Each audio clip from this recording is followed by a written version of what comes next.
In response to all that email we got last year and over the summer, we figured we'd finally do a Mopar for all those Mopar fans out there. And what a perfect car, big horsepower, maybe 1 Tom power. Oh, this is a cool car, but I like it better when you start a project on a car that's already running. It's a long way from back there. Well, this makes it a little more interesting, and this is a neat car. Well, it comes with a story that is almost unbelievable. Tell us the story. It is, but so the story goes, and what happens is this fella buys this car or orders a car. He gets sent to Vietnam.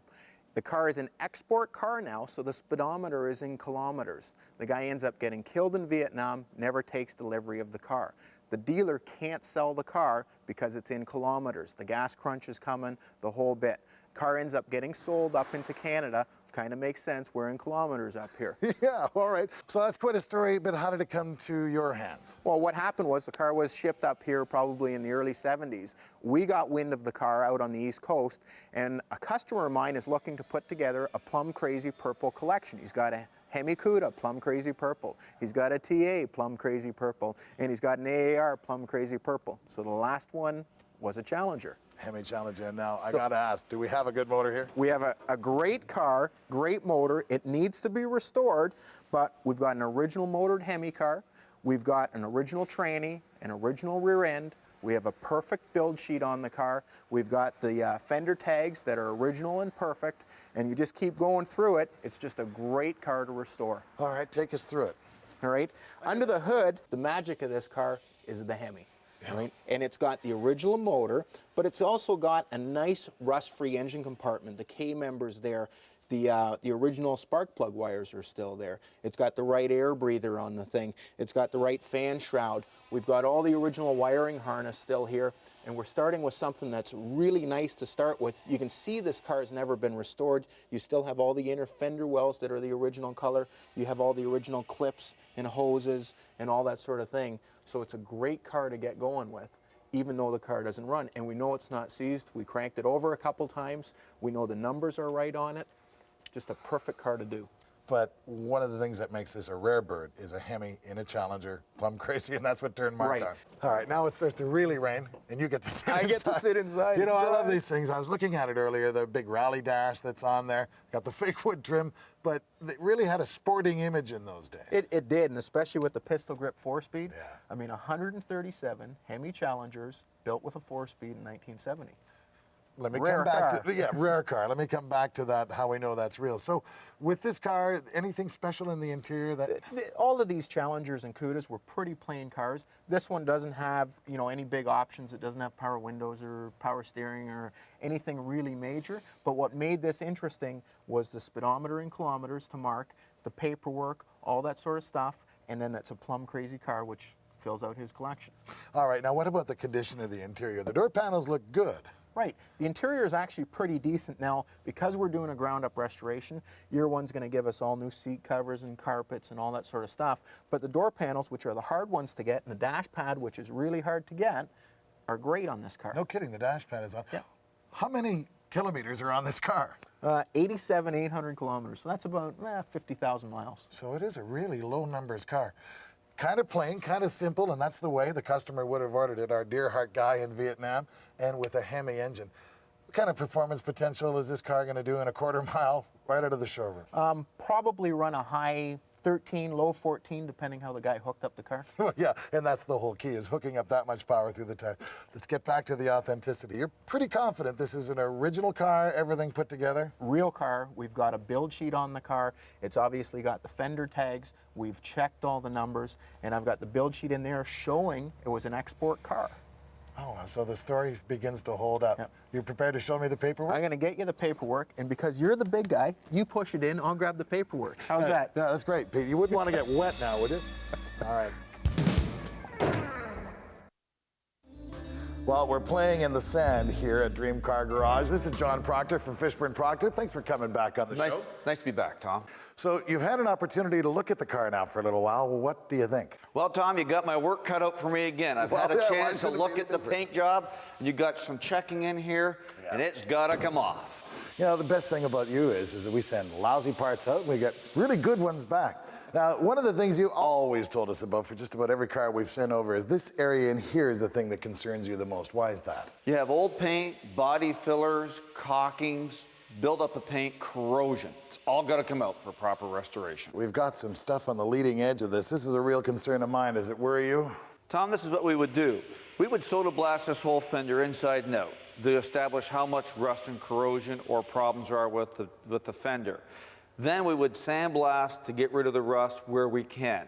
Then the owner can say, do I want to patch it? Do I want to replace it? And a fender like this is probably worth a small fortune and hard to get. Now, we were playing in the sand pile. Let's go finish that. Okay. All right, anybody who's had any experience with sandblasting at all knows that once you get this stuff in your shop, you keep finding it for years to come. That's why we send everything out to you. But what's special about this sand? Well, what's nice thing about the sand is that it gets into all the small cracks and crevices to get all that deep rust, especially in automotive sheet metal. And there's different grades and sizes of it, from stuff that's like rock salt to stuff that's like talcum powder. We use a number 55. It gives us a nice all-round finish. Now, every time you bake a cake, there's a tablespoon of this stuff in there, isn't there? Yes, there is, but we use an industrial grade for blasting of vehicles, for paint removing, and on a machinery as well. Okay, so that's baking soda. That's baking now, soda. This is different from both of them. That's the plastic media. That's a new and upcoming method. We are doing that as well. We can reuse that, where this is a throw-it item as well as the sand. And I think this is a recycled product anyway. It is. Oh, so it's, at least it's media friendly. Now, we've had a lot of questions over the years about walnut shells. Is that just a blast from the past with the walnut shells? It all depends on your applicator. We use soda and plastic in the sand. Someone else might be set up for walnut shells, glass beads, or whatever. But walnut shells, there's a mystery to that. Apparently, it would take the paint off and not damage the metal. That's what the soda and the plastic does in spades as well. Well, it is romantic, isn't it, having walnut shells involved in the process? But as John says, well, the modern stuff is better. John Proctor from Fishburne Proctor, thanks for coming in. Tom, thank you. It's always a pleasure. I'd like to introduce you to Mark Kellett, the proud owner of this Hemi Challenger, or what's left of the Hemi Challenger. What's left of it, Pete, is right. What do you think? Well, it looked pretty good a couple months ago when it was all in one piece, but I'm not sure what you've done to it now. Actually, it is really good, Mark. The floor pans are mint. It's got the original purple paint still on the floors. There's no rust at all. The trunk pans, we might have a couple little minor pinholes, not a big deal. The one door doesn't fit 100%. We've got the whole drivetrain out of the thing. We took it out as one big member with the K-frame still on it. Right. That's going to get totally rebuilt. Wasn't really running as we pushed it in here. We know it ran before, but That's right. yeah, but it needs to be sent out to the engine shop. There's a couple things that I want to show you, though, that this big motor caused on the chassis of this thing. You can see here, Mark, the crack on the cowl where the inner fender bolts onto it. And what's happened is the big Hemi, it's twisting in there, and it's a unibody construction, so really this here is twisting onto the cowl, and we've got a crack here, and we've got a crack here. And likely on the other side, too. Same on the other side. So I think what we're going to do here is Keith will pull this part away. He'll repair all the cracks. He'll repair this section, and then we'll re-weld this again here. And it'll be a little bit stronger, but unless we get in there and reinforce it, which we don't want to do because we want to keep it original, Right. You know, that's just a typical problem with the big block Okay. that we've got here. A couple other minor things. We've got a little surface rust behind the hinges. We're going to have to cut out a little piece of metal, repair that. And we've got something here was damaged at some point. I don't know if they dropped something or whatever, but that little section is going to have to be hammered and dollied back. But overall, it's not all that bad. No, it's actually a really good car, Mark. There's nothing major to do on the car. It's a straightforward restoration. Okay. I wanted you to see all these parts, Mark. Jimmy hasn't really taken them upstairs yet or labeled them, and you can see everything kind of needs to be restored. It's all good original stuff, but none of it's usable after we do this restoration. So what we're going to do is year one's going to give us some upholstery. We're going to do all the upholstery. The glass is still good. We might even try and keep one of those original stickers for you if we can't find another one. Okay. The wiring harness, we're going to have to go through it. We'll probably need a couple pieces.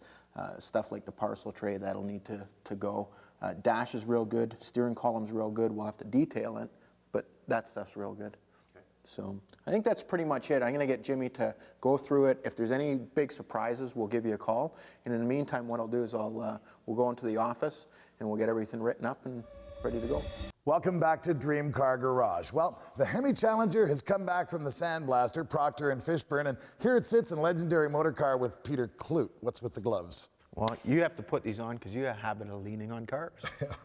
I've heard that before from somewhere. You know, this sound always makes me feel just the slightest bit uncomfortable. It reminds Heart rate goes up a little? Yeah, reminds me of the annual race medical. Okay, I'll quit them on here. Well, the reason we do that actually, and the first thing we do is we put those on when you come back, because on bare metal like this, what you have to watch out for is it's real susceptible to the oil from your hand. You know, your skin is always breathing, there's oil there. If you touch the bare metal, you'll get a fingerprint mark, and you won't see it right now. But after you prime it, and possibly a year later, 2 years later, you get this fingerprint blistering up beneath the paint, and it was from touching it at this stage. No kidding, huh?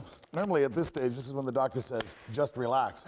So if there was touched by somebody, what's the way to treat it? What we do is when we get it back and it's all vacuumed out and has been blown out with the blower and everything, we've got as much sand out of it. If somebody's touched it, we use a roll-lock wheel. So if there's any contamination, this goes over the entire surface, the exterior surface, and this makes it perfect for priming.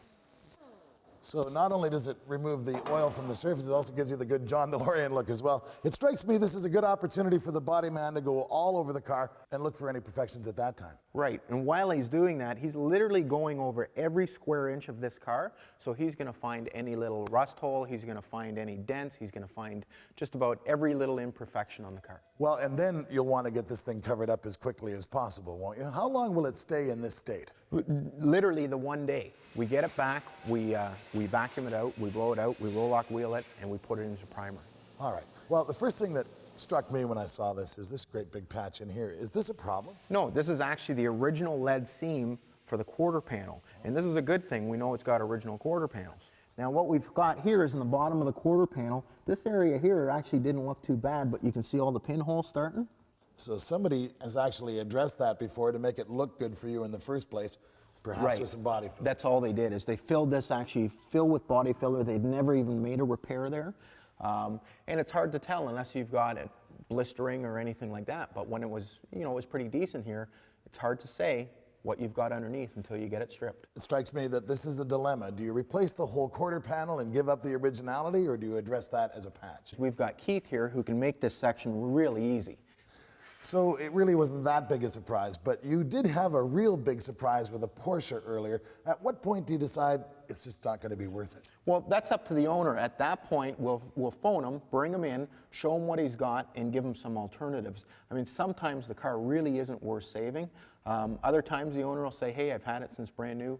Let's go through it and fix it, and it becomes a real expensive restoration when literally every panel needs to be replaced. Well, speaking of expensive, it strikes me the most challenging part of this car turns out to be this trunk floor. I think you said it was going to be a problem, but it looks a lot rougher than I thought it was going to be. Actually, it's not that bad, because it really doesn't matter if you have a dozen pinholes or the whole trunk like this one full of pinholes. The trunk panel has to be replaced. So even if you had a few, you'd be replacing this panel anyway. Yeah. All right, well, here's a little area that kind of sticks out once it's been blasted. Did you and Mark notice this before you started? No, we didn't. The last guy that did this car was better with the body filler than he was with the Metalwork. So what happened here? A little parking lot incident? Yeah, he probably just backed it into something. No major damage here, but you can see it's been wrinkled, and then he's just soldered it up a little bit. Now, what's going to have to happen here? A whole new panel or something that Keith can do? Keith will make this whole corner section of both the quarter panel and the taillight panel. Again, with any sort of restoration, you want to save the original panels if you can. You know, later on, if it's had a repair that's been butt welded in and ground, you can't even tell it's been done, and it still has original quarter panels. All right, now you and Mark did notice that there were some problems with the front of the car, right? Right, there's some stress cracks there, and they're real apparent now. Okay, just take a look. You can see, Tom, we were talking before about the big Hemi motor, all the torque on the firewall. There's the crack, and it's really exposed, and on the other side you can see the same thing. One of the things we weren't really counting on, again, was where the windshield lies in here. You can see it's fairly rusty here. We got a bunch of pinholes and some bigger holes. We're gonna have to make some sections all around this window frame. There's another one up on the top corner that's gonna have to be repaired. So you've got your work cut out for you. How many hours are you going to invest into this car in this state before you put primer on it? Realistically, 3 days, it's all said and done. Now, the metal work that has to be done in the car will be done after it's put into primer, correct? Correct. Everything, first primer, then all the metal work gets done, and then we reprime it again. You know, I just realized I do lean on the car a lot. All the time. They came in handy. I guess they did. I've been thinking about this quarter panel. Rather than cutting out this section, why don't we just hammer and dolly this? Is that something we can do? That's not a problem. Somebody's been in here before. They've got a little bit of a slide hammer thing happening here. It seems to be the amateur way to do it. I don't think there's going to be a problem with dollying this out. That's really not, this is the least of the problems. We've got problems in the trunk here. Okay. Well, we knew we had a bunch of holes here, so what do you think? We'll buy an entire trunk pan from year one, but are we going to use the whole trunk pan? We won't use the whole trunk pan. What we're going to use is only what we have to have. I'd rather save the spot welds, try and save as much of the original panel as we can. It's better that way as far as I'm concerned. So what are you thinking? Just cutting it right around the edges here? Yeah, we'll pick a nice place that's easy to finish, easy to repair the weld, and so you won't see it on the top or the bottom. Keith, on the quarter panel here, it's not too bad. We've got a couple options. We can buy a quarter panel, just cut out that section, or we could make another panel, but we got a little problem. Mark's coming in a couple minutes. Couple of minutes? Couple of minutes. Oh, great. Well, all I have to do is measure the panel, then I'll shear a piece to size, mark out the 2 straight bends that have to be bent, and roll it, bend the angles, bend that panel again. Now we're going to put a detail in the rocker panel where there's a drain. Weld up the seam, finish it off real pretty. Fit the panel, scribe the line, make the wheel lip, shrink it, stretch it, shrink it, stretch it. Hammer in the reveal on the outside of the fender well. Make a pretty job. Make sure it fits nice.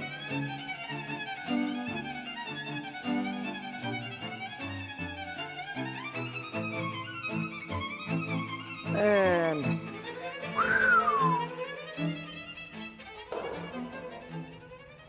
couldn't you do that any quicker? well, I probably could have done a little bit quicker, but we wanted to do a good job. And it does look mint, actually. Mark will be happy with that. So what do we got left? Well, next we're going to scribe a line across the top of the panel, make sure that we got a nice clear line to follow. And we'll remove the old piece underneath. We'll cut it off with a cutoff wheel across the top and make sure that this edge is nice and the panel fits into place perfectly. Then we're going to plug weld the 2 ends in along the wheel lip, and we'll put a spot weld back in there to make it look correct so that we don't lose the authenticity and the integrity of the panel. And we'll plug weld the bottom part in across the bottom of the rocker panel. Be careful not to mark our nice little drain that we put in the bottom of the panel for detail. And then we'll go ahead and we'll finish the weld, and then we'll just prime it. Just make it perfect. That's good enough. Well, we always do. Yeah. I'll stall Mark, and you finish it off. How's that? Okay. This week we're working on the Hemi Challenger, and what we're doing is block sanding. But before you can start block sanding, there's a few things you have to do to make sure the panels are lined up. And we've got Ryan here from the shop to help us through the whole thing. Ryan, we set up the panels. Why do we do that on the car? You want to make sure when you're sanding it's even on both sides, such as this right here. When you're sanding that it's perfect. By doing this, what we create is the illusion that the door and the fender are actually one panel, and it looks then like the gap is actually lasered out of there, and that's how, when you look down the side of the car, you have that just razor sharp straightness, and this is the only way to get it. You can't get it blocking the panels off the car, because what happens is the board file actually tilts around the edge of the panel and creates this little warp in it. You put all the panels together and the panel itself is straight, but where it meets the door isn't perfectly straight. Doing it this way, it looks like it's cut out with a laser beam, and that's the look you want for a concourse car. Now that he's finished blocking this area, you can see what we're trying to achieve. In the center of this door section, there's no more guide coat. And the guide coat is simply this sort of blue paint here, which highlights the high and low spots. There's no guide coat here, there's guide coat here on the edges, and what's happening is the panel is actually turning in on itself, and that's going to show up as a wobble when you're actually looking down the side of the car when it's painted. So we have 2 options. We keep blocking this until we're down to the bare metal like here, and if that still has a little bit of a turn in, what we're going to have to do is hammer and dolly this edge back straight again, re-poly surface the whole panel, guide coat the whole panel again, and block it again. But we're not happy until we've got this sort of situation down the whole gap of the entire door. When it looks like this, it's perfect. That's what we're after. Now, the back of the door has another unique situation that we got to take care of first. There's a few things we have to do to make sure that the panels line up properly. Ryan, maybe you can help us out with that. Sure. Some of the things you're going to want to do is make sure you got the door latches and door catch-ins, so when you close the door, it's going to line up exactly where it should be. Second is you're going to want to put some kind of weight in there to simulate the window and the inside of the door. Okay, you're going to probably want 2 people doing this. Okay. I got it. You got it? Yeah. Okay. Bring it down. Make sure you have 2 people so it doesn't rattle off the outside of the door. Once you've got that weight in there, everything lines up the same way it would with the windows in. Now, when we start blocking this, you want to keep the gaps nice and even. We see we've got a problem up on the top here already. What we should do is block this first, see how it turns out, and then what do we do up top here, Ryan, if it's a little tight? One of the things you can do is sand it right down till you hit the steel, and if you're still got a problem, you can take a metal file, but when you do that, you're going to want to be really careful so you don't burn right through the edge there. Right, because if you split through the fold of the door where the door skin actually wraps around the frame, it's going to come apart in 2 pieces. You're going to actually start pulling the skin off. Now, sometimes you have to actually grind that away to that point, and then what we're going to have to do is take up that edge again, grind it smooth, and make sure that gap is right. Sometimes you have no other alternative but to actually cut it, reshape it, and make it out of metal first. Now that we got the panel all blocked out and it's nice and straight, what's the next step, Ryan? What we're going to do is we're going to re-guide coat it again, like the bottom here, and we're going to move down to 120 grits. Okay, why don't you go ahead and do that. Now normally when we guide coat a car, we have old paint and we put it in the gun and we do the entire car. To do it with a spray bomb would take a long time, but what Ryan's doing is one little section so you can get the idea. Now the guide coat actually shows us the high and low spots, and as we get the car straight, the second reason we use the guide coat is to show us the scratches. He's going from 80 to 120, then to 220, and eventually we'll use a guide coat maybe up to 300. We'll do the final primer, and then we'll wet sand that primer, and then it's ready for paint. So as you can see, it's a real time-consuming deal, but to get the car straight, and to get all the gaps real nice, it's worth it in the end if you want that perfect look.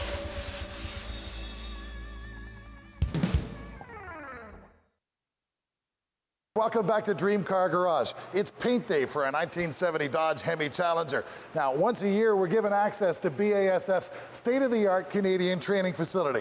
What a perfect time to lay on the Plum Crazy purple and the variant clear coats that legendary Motorcar typically uses. Well, when Greg Highland gets ready to paint, you know that he's ready in terms of preparation. But whenever he's working on one of legendary Motorcar's project cars, you know Peter Klut's not too far away. Pete? Well, it looks like they let Tom loose here in the matching facility, and I think his skill leaves a little left to be desired. But on a serious note, before we paint a car, especially in base clear, there's a lot of hours that go into it. What we spend is probably 200 to 300 hours blocking out the car, making sure it is dead straight. Then we use a color build primer. That color build primer is actually tinted to the color that we're going to paint the car. That way, if there's any stone chips or anything like that, it won't show through as easily as if you had a black or a green or a yellow sort of primer. One of the other reasons you use the color build is it takes actually less base to cover it. Now that's a fallacy. Some people think that you have to put on 5 or 6 coats of base to get a really good paint job. What you need is coverage. You want to make sure that it's even everywhere. You want to make sure that there's no highlights, and you want to make sure that all the edges are covered. And then what you do is do a drop coat. You ever seen those metallic paint jobs where it looks blotchy or it looks streaky? That's because the guy didn't drop the metallic. And in the paint, there's actually little tiny metal flakes that have to drop evenly for that perfect look. Now the second thing you do is after that, go around the entire car, tack off the entire car, make sure it's ready to go. We're ready to clear coat. Now with clear, they recommend 2 to 3 coats of clear. We'll put on 4 to 5 coats of clear. And it's not that we end up with a better paint job because we have more coats of clear on. What we're actually doing is building up the clear so we can cut it back through a wet sanding and polishing process. And we'll probably cut off 2 complete coats of clear to make it perfectly flat, and that gives you that mirror finish that you're really after. Now I think Greg's just about ready to paint, so let's check it out and we'll see if he's ready to go. Hey Greg, all set to go? Yeah, clear's all mixed up. I'm just gonna put her in the gun, and away we go. Good.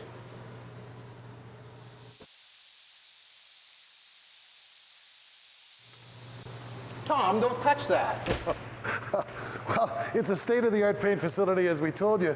But the thing is, Peter, is that I'm looking at all this. I don't really understand it. What's the deal here? This is actually the control panel for the downdraft booth and the heating system. And what you've got is a couple different cycles. The spraying cycle, we got the temperature set at just about 70 degrees. Spraying meaning the temperature that's in there now. While he's painting. Okay. Right? And then you've got a drying cycle, which is actually turned up way too hot. This is actually for a production deal. We want it back down to around 80. All right. That was my fault. I thought it looked good straight up and down. Now, you don't necessarily have to have a baking thing to do the kind of quality that Legendary Motorcar does. No, the baking system is actually more for a production shop where they've got to get them in and out, same day, in and out, you know, within a couple hours. I've been duped by the quality baked on finish more than once, so it really isn't necessary here. What about all of this and the air going in and out? Why is that important? That's just, I mean, obviously it's just a control for the lights, and then the paint zone, the balance in there. You want to make sure that you don't have a positive pressure or a negative pressure. You want it fairly balanced so you're not blowing out the doors and you're not sucking in too much air. Okay, so that's air, and then there's static electricity too. I noticed that they'll ground. Right, they ground the car. All right, and you make sure, and that's actually more of a safety thing because you can have almost spontaneous combustion in there and have the whole thing go up. How's Greg doing back there? He's just spraying his first coat, and it's coming on nicely, and then he'll be out to probably answer some questions in between. Well, we do want to get a little bit of time with him. He's sort of world-renowned, but clear coat, I know you mentioned that you're going to put maybe 4 or 5 on. Right. And how long do we have to wait between coats?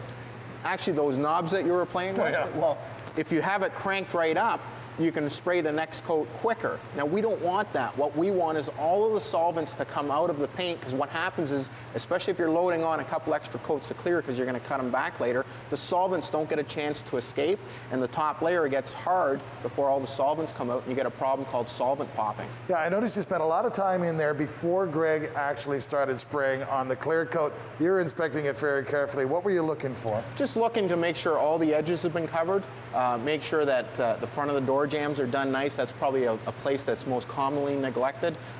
Just make sure that the pattern is nice and even with the metallic so you don't have any blotchiness. So second set of eyes, a more objective set of eyes. Sure, it's judgment day at some point.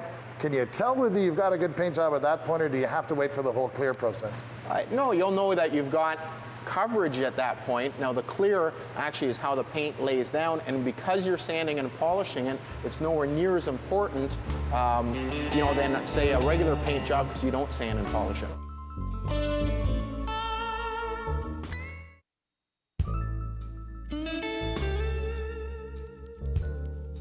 You know, the principal difference between the booth here at BASF and the booth at Legendary Motorcar is the fact that this one's got a lot of windows. Cameraman loves that, so he doesn't have to get in there with the paint. But the booth may be the solution to the question that Paul from West Virginia has asked. Greg, what he's getting into here is he sees dirt in the paint once in a while. Yeah. He's critical of that. He's got an idea that it's got to do with either an updraft or downdraft booth. What do you think? Basically, this is a great booth. You still have to prep the booth. I wear this fancy clown suit. Yeah. You have to wipe Very off your attractive, by the way. hoses. Thanks. Tacking out the car is good. Also, when you're painting the car, if you mask it properly, you won't get a lot of dirt coming out of the car. When we're doing a shell like this, it's open, and there's dirt and stuff going to be in there. So what I usually do is I spray the inside of the car as well, even though you don't have to. It keeps a lot of the dirt down as well. Well, so you start with that and then tack in all the time. Exactly. You know, I see you guys over at Legendary Motorcar, a lot of air hoses before you ever get to the paint. What are you up to? Blowing the car out, because mind you, this car has been at Fishburne getting sandblasted and soda blasted, so all of that is in the car. So every time we do a sanding process, we want to blow the car out, get as much dust out as we can. All right, let's get back to Paul's question then. Downdraft, updraft, does that really make a difference about what's more likely to get dirt in the paint? No, has really nothing to do with the dirt. It's basically the flow, how the car is going to flow. This is a downdraft with a bake, which we don't need at Legendary Motorcars because we don't bake the cars. Right. So it's just a matter, Paul, as it turns out, prep, prep, prep. I guess, how do you get to Carnegie Hall? Practice, practice, practice. How do you make sure you don't get dirt in your paint? Well, you got to make sure your prep is right. Well, the Hemi Challenger now is Plum Crazy purple, and Jimmy's been working real hard getting the front suspension underneath this car. What we started with is a careful inspection of the old pieces. And when we started digging, we put it through the Varsol tank, we could see some of the original markings. And what these original markings here were for the assembly line workers. It showed it if it was a left side or a right side. So Jimmy started with the upper A-arms. We put new ball joints in it, we put new bushings in it, that got put onto the chassis itself. Then the whole K-member on this got assembled as one unit. The basic K-member got sandblasted and painted. The lower control arms, again, we went back to the markings, duplicated those markings, got all detailed out, new bushings and everything went into that. The center link, again, we checked what it looked like after it came out of the Varsol tank, and you could see the markings on it. New tie rod ends were used, new sleeves were used, and then the whole thing was assembled with the steering box on it. The struts then went into it as well. Then the whole unit gets put up as one and is held in place with 4 bolts. Once that is done, then Jimmy starts on with the spindles. The spindles are sandblasted and detailed, and they look like brand new. Same thing with the backing plates. So the front end now is basically together other than the shocks. We can decide what the customer wants here. We can go to an NOS set of shocks, or we can go to an aftermarket set of shocks. That's up to him. Now the back suspension of this is a basic leaf spring suspension. Nothing real exotic here. But because these were the original leaf springs and they have the original part number stamped on the bottom here, we wanted to restore these. So what we did is we took them entirely apart. We redid all the rubbers here. We put new bushings in the front, new bushings in the rear, and redid all the clamps here. Now what is unique about this is the leaf springs are not the same from left to right. The right leaf spring actually has an extra clamp in the back here, and if you look closely, the main leaf springs here on the right side are actually a little bit longer than on the left side, so they're a totally different leaf spring. Why they did this is as the rear end wound up, that side actually took more of the load. So when this thing's launching down the drag strip, you want to make sure that you've got the right spring on the right side and the left spring on the left side, or this thing's going to launch off the line all funny. That's something unique to one of these Mopars.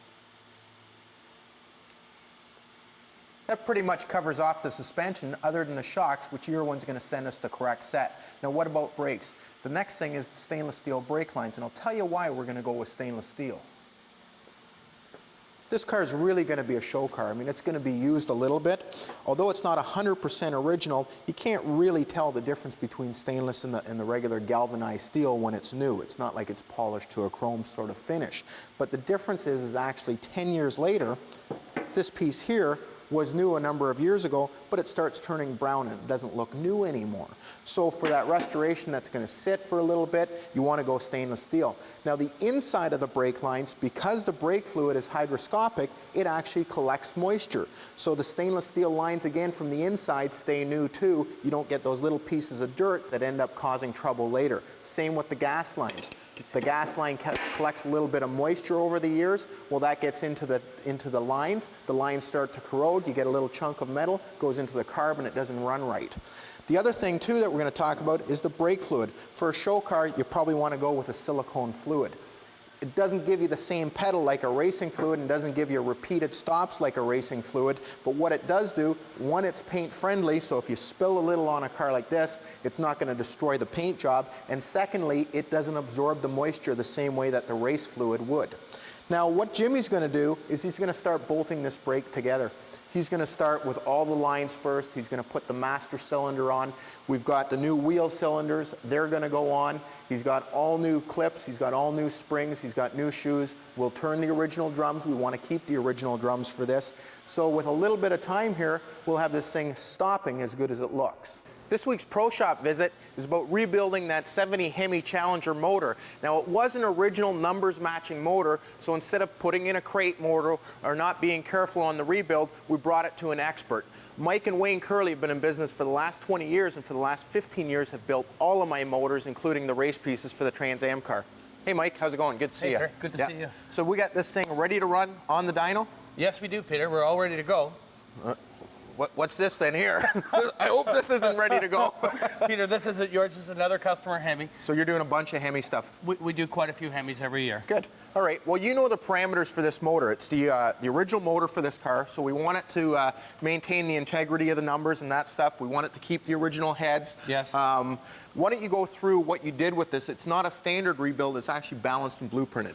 Yeah, basically the difference between this and a standard rebuild is we've closely scrutinized the compression ratio to make sure that it made the 10-to-1 compression ratio that it's supposed to. Right. As well as we've balanced the pistons, the rods, the pins, the crankshaft, everything's been balanced. And Everything's been changed, all new bearings, pistons, camshaft lifters. Great. And it's been assembled and we're ready to go. Okay, so now you've got it all warmed up. It's run on the dyno already. You've broke in the cam, that sort of stuff. That's right. The engine's been run for about 20 minutes to break in the camshaft. We've removed the rocker covers and lashed all the valves. And I guess next thing we'll do, Pete, is we'll probably set the timing. Okay, good idea. Why don't we fire it up, get it warm again, and we'll set the timing and go from there. Sounds great. Good? Yeah, Okay. yeah, great.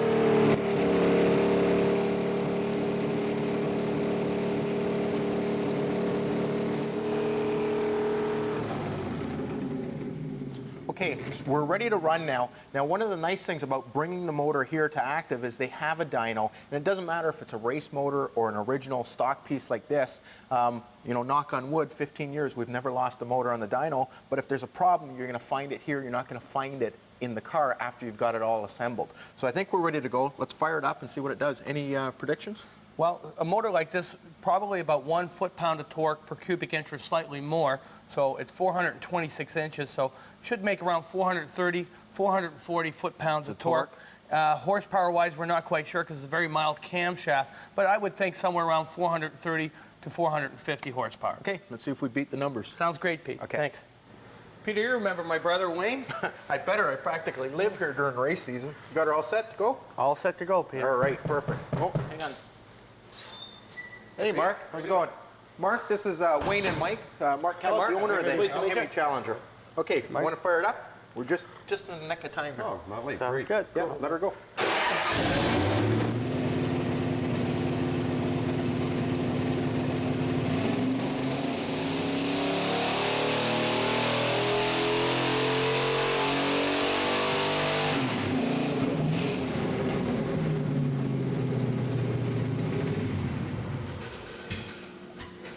Okay, you can see here at 3,700 RPM, we made 451 foot-pounds of torque, which was, you know, a really good torque number, Mark.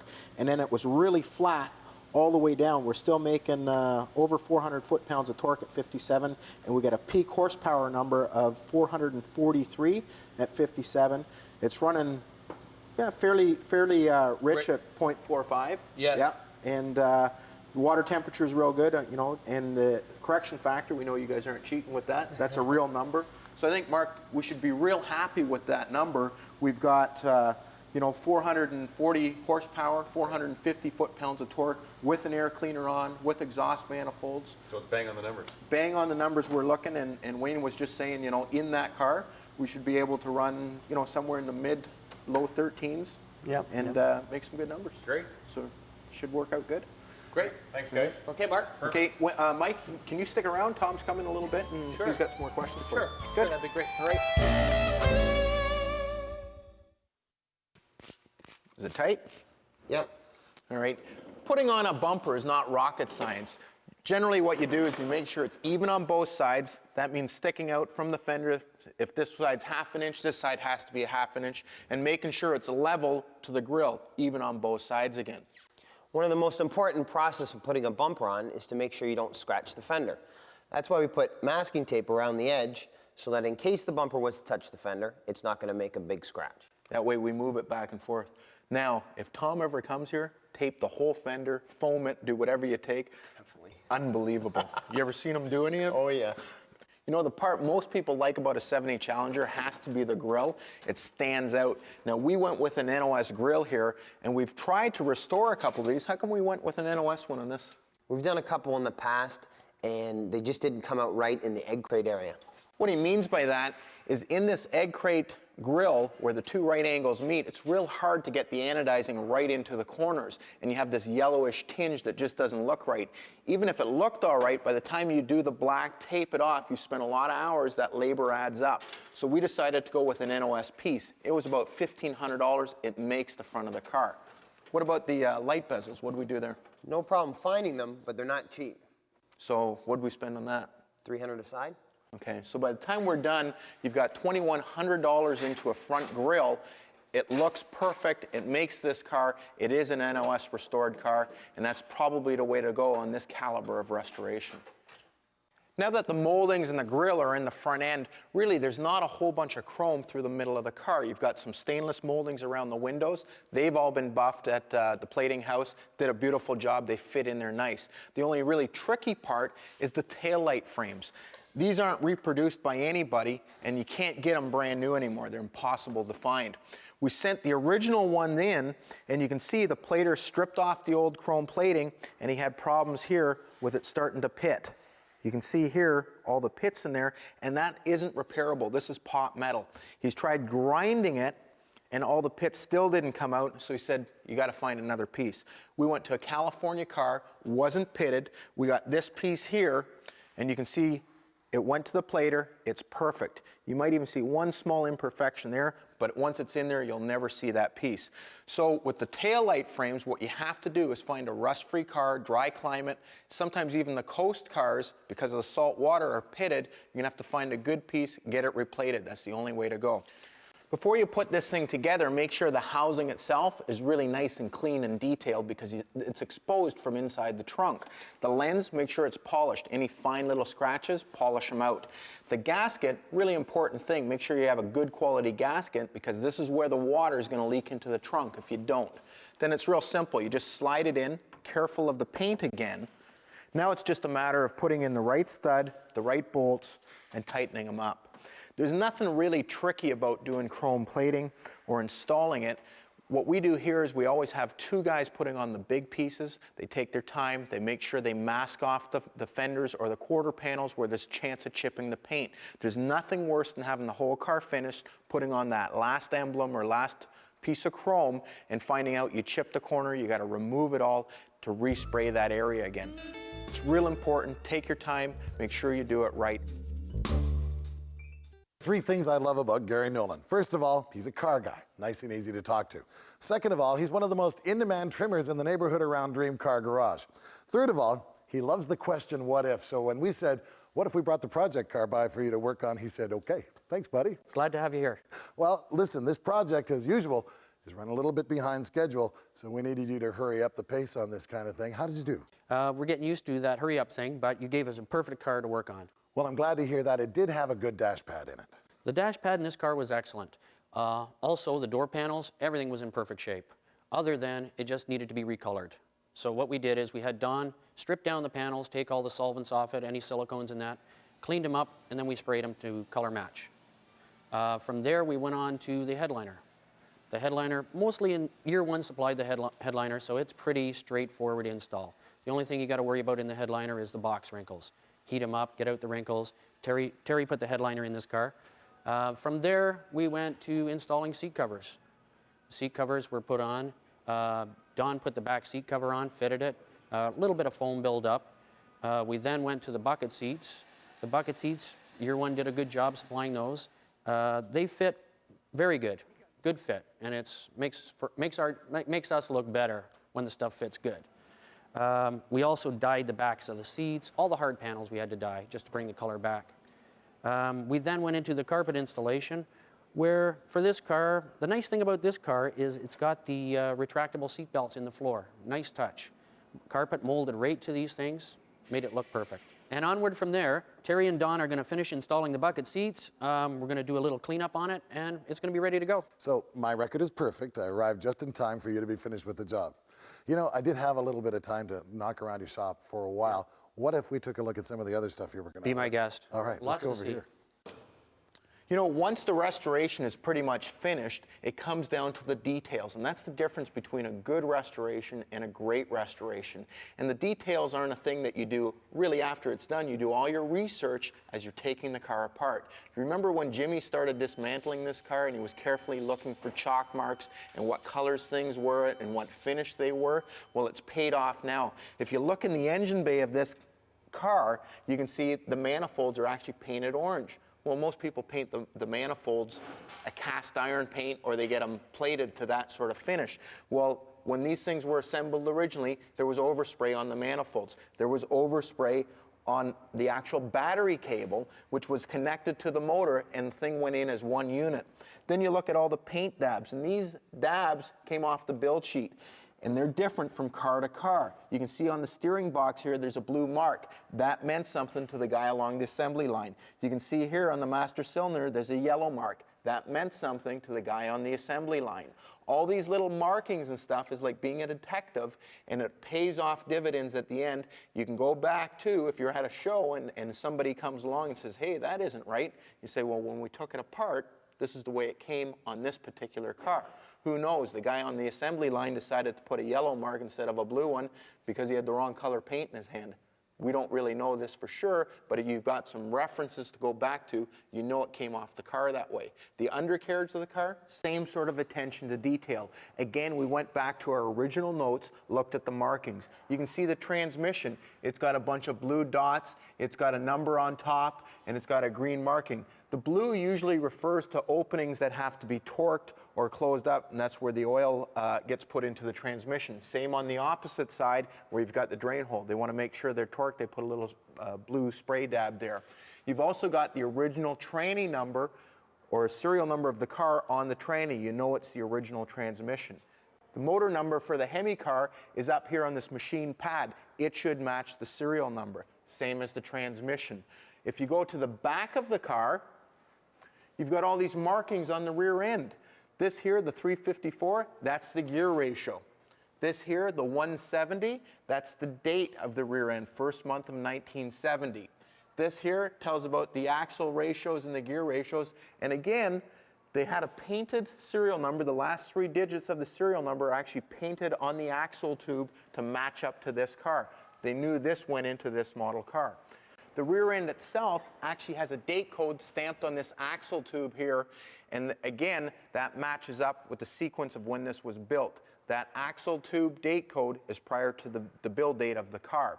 The exhaust system is not NOS. It's a year 1 piece. It's an exact reproduction, and because an NOS system would be near impossible to find, and Mark's actually going to run this car, it just doesn't make sense to do it. Same thing with the tires. They're a reproduction set of tires, and we're going to burn these tires off the drag strip. You wouldn't want to do that with a $5,000 set of tires. If you look at even the snubbers here for the rear end, one side is yellow, the other side is natural. The reason they had the one side yellow is they knew that end went forward. So the guy along the assembly line put them in the right way.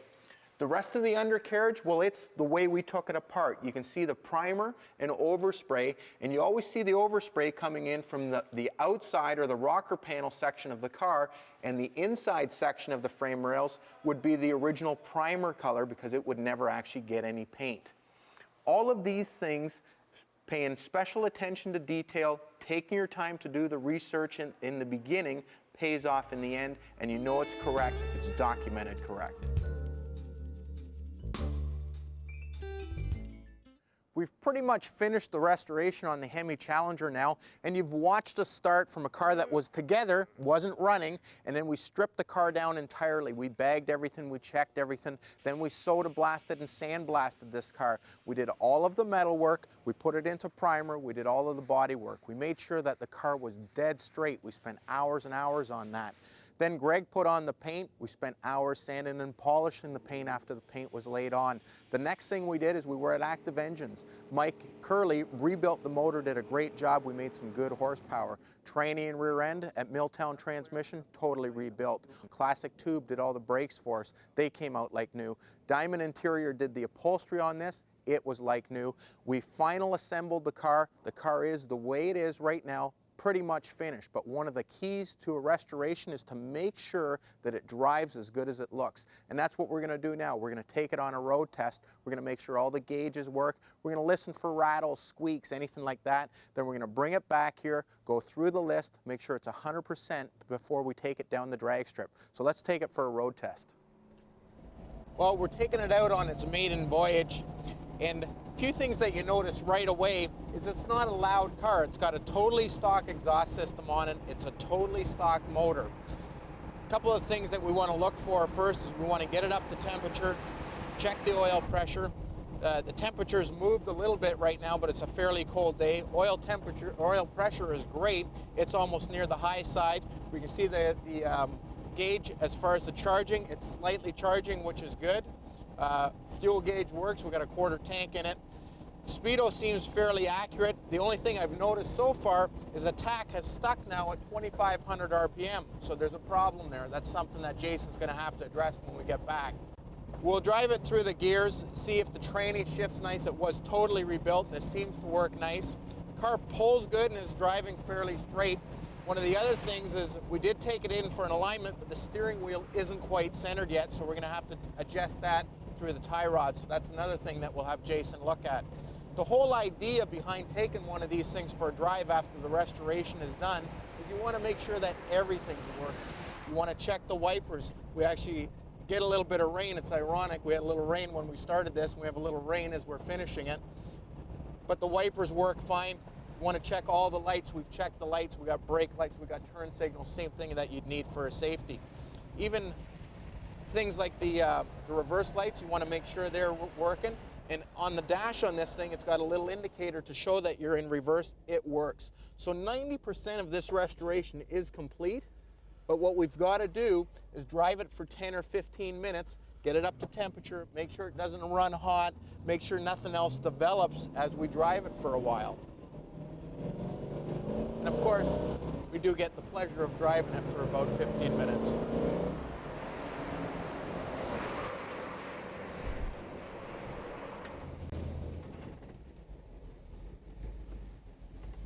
How does it work?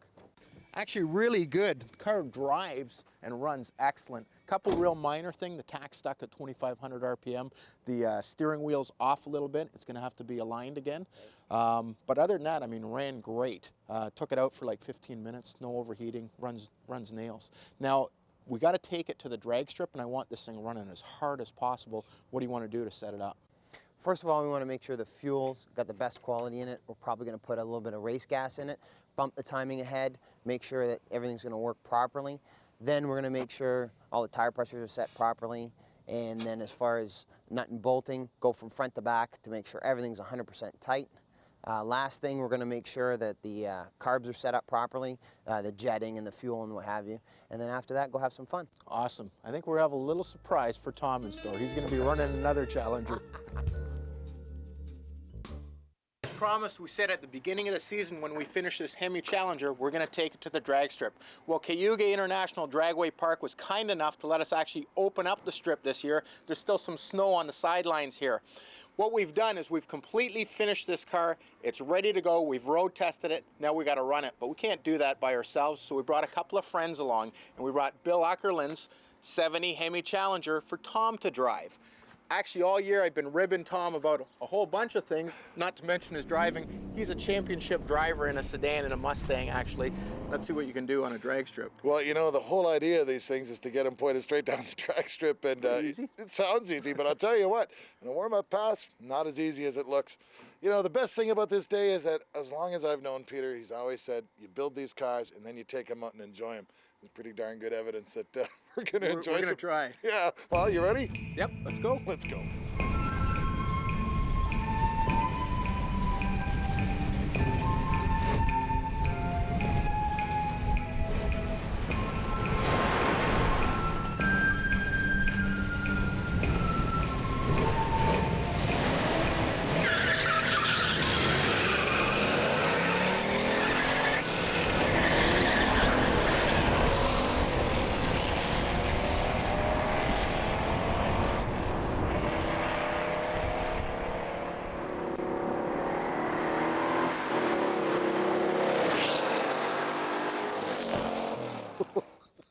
What happened there?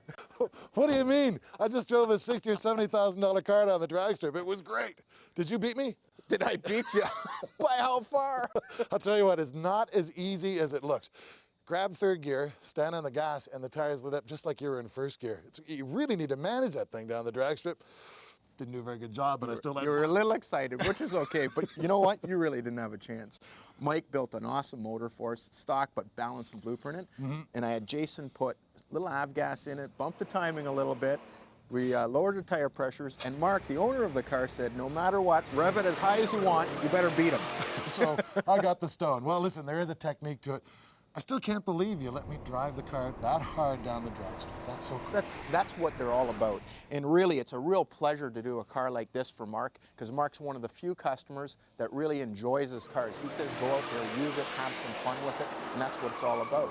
You know, it's nice to do these cars and make them look like brand new, but you know, from brand new on the factory, guys used to take them out to the drag strip, they'd take them to the road courses, they'd take them to the cruise nights, and I hope all you guys out there that are restoring them do the same thing, 'cause that's what it's all about, using them.